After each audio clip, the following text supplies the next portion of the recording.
Hello everyone, welcome to our channel Code with Sunny, and in this video we will be talking about the problem 132 pattern of LeetCode. Its index is 456. Okay, so before moving on, let's talk about the prerequisite that is being required when you solve this problem. You must know the concept of binary search. If you are using C++ language, then you must be familiar with set upper bound, set lower bound. You need to know these type of things, otherwise you can implement also. Okay, so what I would be doing is first let's look over the related topic section. So this problem can be solved with the help of stack, but I have solved using binary search and array. So I will discuss this solution.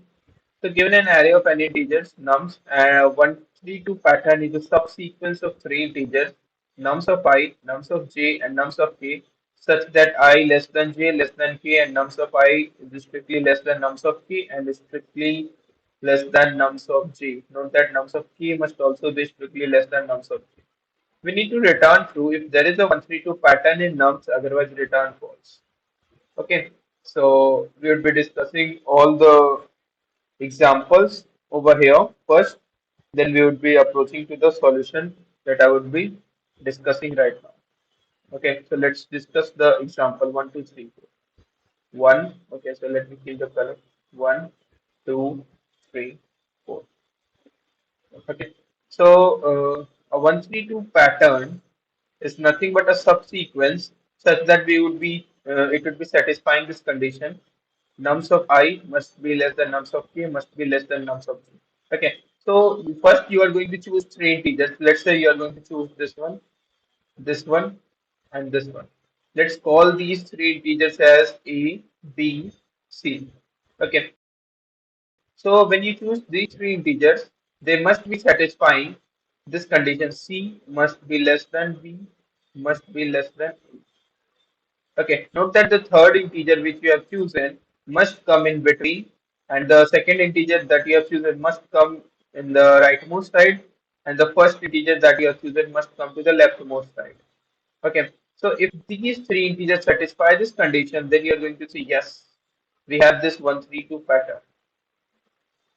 Okay, so let's check whether there is a 132 pattern in 1, 2, 3, 4. Okay, so what we're going to do is we are going to start with this one and fixing it as B, and then we are going to choose A and C, where A and C are the leftmost and rightmost integers chosen respectively. Okay, so when you choose B over this position, there's only one way you can choose A. So A would be lying over here, and C can be this one, can be this one. Okay. As I've already said, C must lie in between, then less than B, then less than A. Now you can see B is already 2, and C is either 3 or 4, and A is 1. Okay, so you can see if you write down C as either 3 or 4, it will not satisfy this condition. Okay, so fixing B over here is not optimal. So let's fix B to the next position. So I'm going to fix this B over here. So C, there's only one way that we can have C.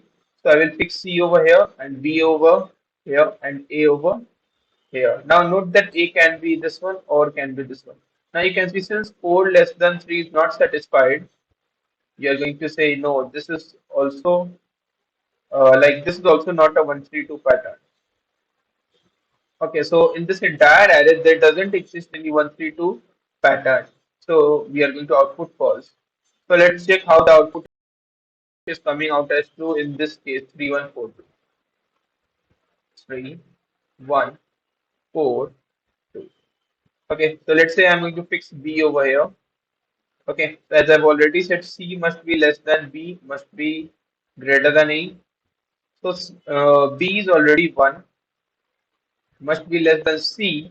C is going to lie over this one or this one, and A is going to be this one. So I will write down 3 must be less than A.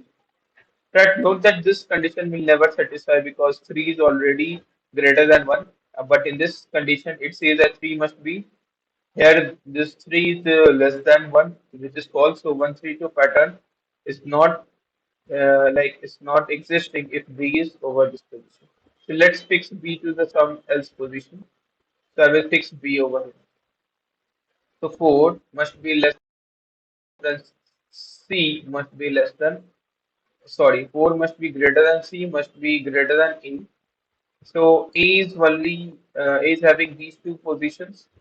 So and C is only having one position. So I will write down 2 less than 4 must be 2 must be greater than A. Now A can be either this or this, right? So I will write down A as 1. So A as 1, 2, and 4. Now you can see that this sequence is satisfied. 1, 3, 2 pattern is satisfied. What if I will write A as 3? If I will write A as 3, 3 less than 2 less than 4, which is not satisfied. So there must exist at any 1, 1, 3, 2 pattern sequence, then we are going to return true. If you will fix A as 1, C as 2, and B as 4, then we'll say yes, this 1, 3, 2 pattern sequence exists. Okay, so yes, this case, like the output is coming out as true. Now, how we are going to find out the general approach to solve this problem? I will take the same example and explain how we are going to do that. Okay, so it is like very much simple. Like you're going to choose three integers, right? A, B, C. Okay, and it must satisfy C must be strictly less than B must be strictly greater than A. Now you can see whenever you are at any current position, let's say at this position where you are having B, what you will do is like you need to find the small, like the largest integer, which is strictly less than the value B and must lie to the right side of this B. Okay, I'm telling it out once again. You are at this position. You need to find the largest integer, which is present to the right of this current position, where the element B is, and the value must be strictly less than the current value of the current position element, which is B. Okay, so how you're going to find it out? So you must store all the elements to the right of the current position in a set that can also store a duplicate element. Then you must find out the lower bound of the current element B. Let's say we have the elements called as 2, 3, 4, 5, and the current B is, let's say, 4. So the lower bound will come out to be this one, 4 position.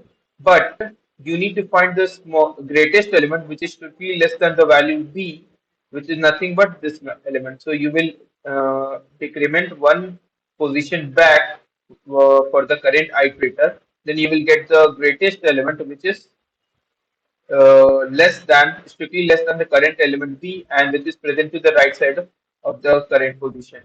Note that you need to store all the elements to the right of the current position in a set, a multi-set. Then you are going to find out the lower bound, then which will help us in finding the greatest element, which is strictly less than the current element value and which is present to the right of the current position.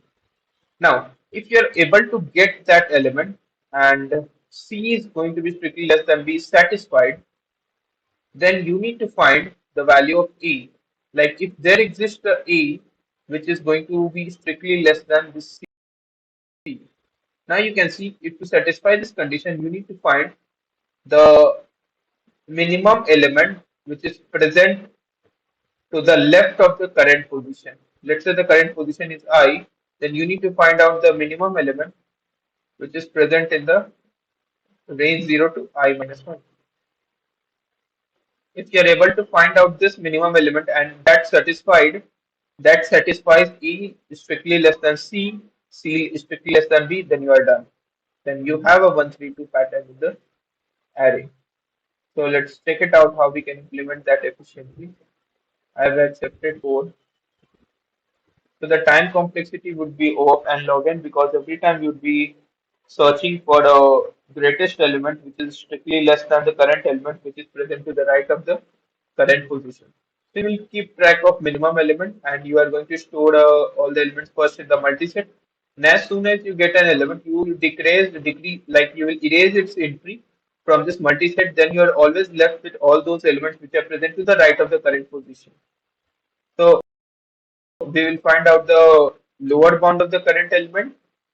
Then you will check it out whether there exists the greatest element which is strictly less than the current element which is also present to the right of the current position. If it exists and minimum is strictly less than iterated, then that is that value which is strictly less than the current element value and which is also present to the right of the current position. If minimum is strictly less than that value, then we are going to return true. Note that we are also updating the minimum value because at every position you need to know the minimum in the range 0 to I minus 1. And if all goes well and we're not going to find any element, any pattern, then we're going to return false finally. So if you guys have still any doubts, you can reach out to us through the comment section of the video. And thank you for watching this video.